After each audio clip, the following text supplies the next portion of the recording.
আমরা ইসলামিক যুব আন্দোলন বাংলাদেশ সিদ্ধিরগঞ্জ থানা শাখার আমানতপ্রাপ্ত দায়িত্বশীল নেতৃবৃন্দ গত 25শে সেপ্টেম্বর বৃহস্পতিবার রাত 10টায় দুটি হাইএক্স গাড়ি রিজার্ভ করে সংগঠনের সভাপতি জনাব শাহিদুর রহমান সাহেবের বলিষ্ঠ নেতৃত্বে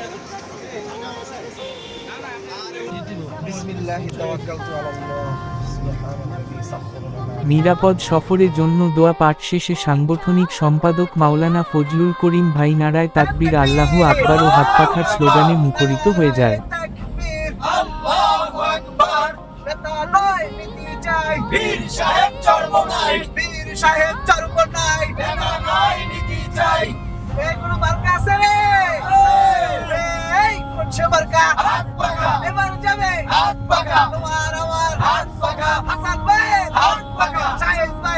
মাওয়ায় পৌঁছে দায়িত্বশীলদের মধ্যে ভিন্ন রকমের অনুভূতি দেখা যায়। আসসালামু আলাইকুম রহমতুল্লাহ। আমরা আসছি মাওয়া, দেখতে পাচ্ছেন যে নেতানিয়াহু শয়তানকে এখন আমাদের নেতানিয়াহুর ছবির দিকে খুশি ছুড়ে প্রতিরোধের আবেগ প্রকাশ করেন।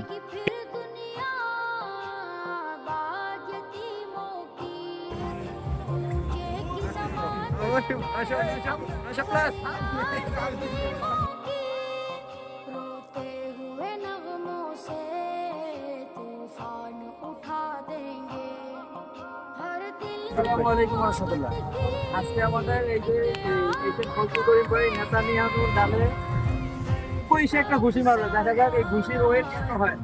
ঠিক আছে ভাই, শুরু করি।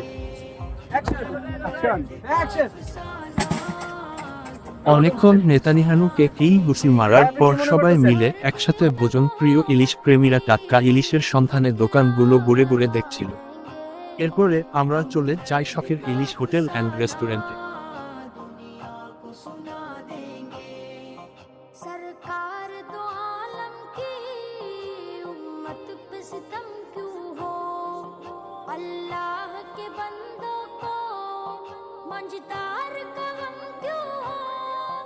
इस्लाम की कश्ती को उस पार मिला देंगे, हर दिल में मोहब्बत की एक आग लगा। সভাপতি শাহিদুর রহমান ভাই তিনি নিজে গিয়ে হোটেলের পরিবেশ পরিদর্শন করে দেখেন। তারপর ক্যামেরার সামনে যাকে দেখছেন তিনি হলেন HM ফজলে রাব্বি। আর এখন সামনে যাদেরকে দেখছেন তারা হলো হাসানুজ্জামান রাসেল ভাই ও নুরুল উদ্দিন ভাই। তারপর ইলিশ মাছ কেনার জন্য এই বিশেষ দায়িত্ব পালন করেন আমাদের মনোয়ার ভাই।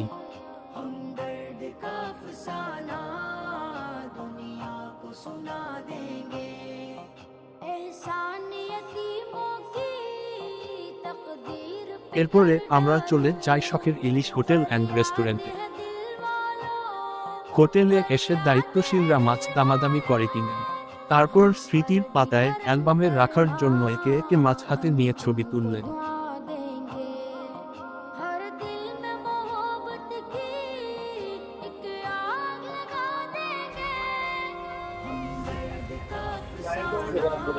কড়কড়া করে মাছগুলাকে ভেজে নেন আমাদের ফজলুল করিম ভাই। সাথে রয়েছে ভাজা ডিম, দেখলেই জিভে জল আসে। সুস্বাদু গরম ইলিশ ভাজা ও সাথে থাকে ভাজা ডিম। সকলেই অপেক্ষায় রয়েছে এবং তাকিয়ে রয়েছে কখন খাবার পরিবেশন করা হবে।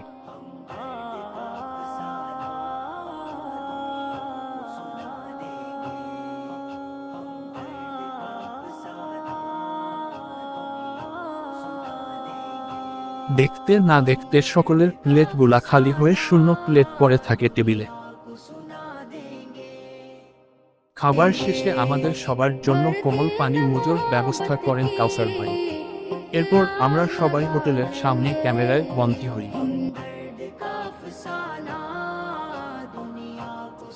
পর একটু হালকা ঘোরাঘুরি চলছিল। হঠাৎ কিছু ভাই বলল, চল সবাই মিলে চা খাই। অমনি সিদ্ধান্ত হয়ে গেল আর আমরা সবাই স্পেশাল চায়ের সন্ধানে ছুটলাম। অবশেষে একটি দোকানে বসে জমে উঠল প্রাণবন্ত চায়ের আড্ডা। আমাদের ভ্রাতৃত্বের মধুর দৃশ্য দেখে এক সাধারণ মানুষ কৌতূহল ভরে প্রশ্ন করলেন, আপনারা কি সবাই ইসলামী আন্দোলন বাংলাদেশের কর্মী? তারপর আরও একটি প্রশ্ন ছুড়ে দিলেন আমাদের দিকে, ইসলাম ক্ষমতায় এলে আমাদের কি হবে? উদ্ধৃত যুক্তিপূর্ণ ও গ্রহণযোগ্য উত্তর দেয় আমাদের বড় ভাই মোহাম্মদ হাসানুজ্জামান রাসেল বিষয়টি ব্যাখ্যা করেন। আমার চাকরি বাকরি সব 10 পদের মানুষ মিলে আছে, তো এদের জন্য কি হইব, ইসলামটা আসলে সব দিকে সুষম বন্ধু। আমাদের আদম যে এলাকায় আমরা সবাই গার্মেন্টস, আশেপাশে গার্মেন্টস, প্রচুর মহিলা, ঠিক আছে, এরা তো সবাই ডরাই গেছে ইসলাম আইলে কি। আমাকে এই যে প্রশ্নোত্তরের মাধ্যমে সব করে দিচ্ছে, ইসলাম আসলে সব ঠিক থাকবো, কিন্তু সিস্টেমটা আলাদা হচ্ছে।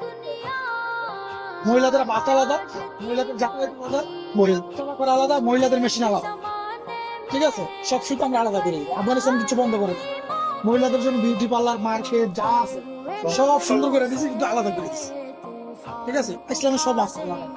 তো আমাদেরও মনের আশা, তবে এখন যেহেতু ইসলামিক দলগুলা এটার পিছনে শয়তান লাগা আছে, 100% আন্তর্জাতিক রাজনীতি ইসলামের বিরুদ্ধে, যেমন আমেরিকা সহ অন্যান্য আন্তর্জাতিক রাজনীতি যারা আছে, যারা আছে, এরা ইসলামের বিরুদ্ধে, ইসলাম চায় না।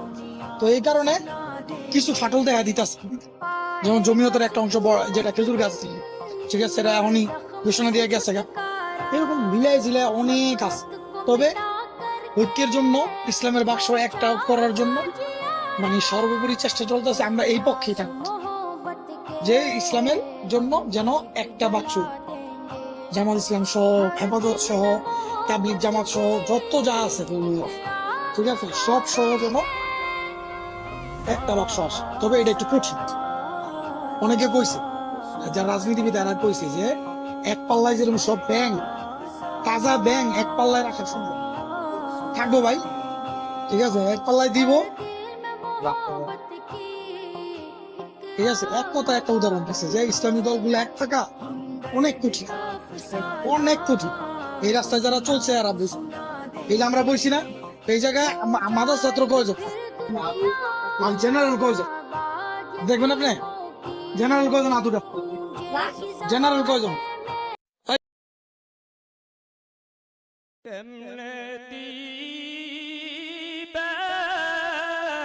কোলাহল মুক্ত নির্জন এক জায়গায় দিনী আলোচনা সহ সংক্ষিপ্ত জিকির, আজকার ও বিশেষ মুনাজাতের মাধ্যমে সফরটির সমাপ্তি ঘটে।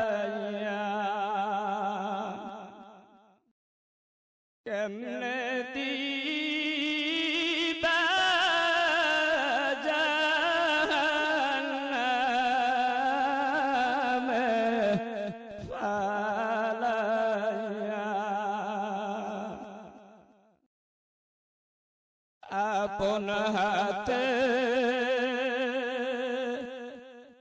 বন্দা মাওলা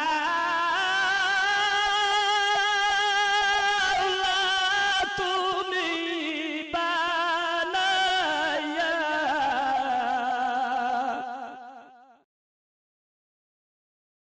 আপন হাতে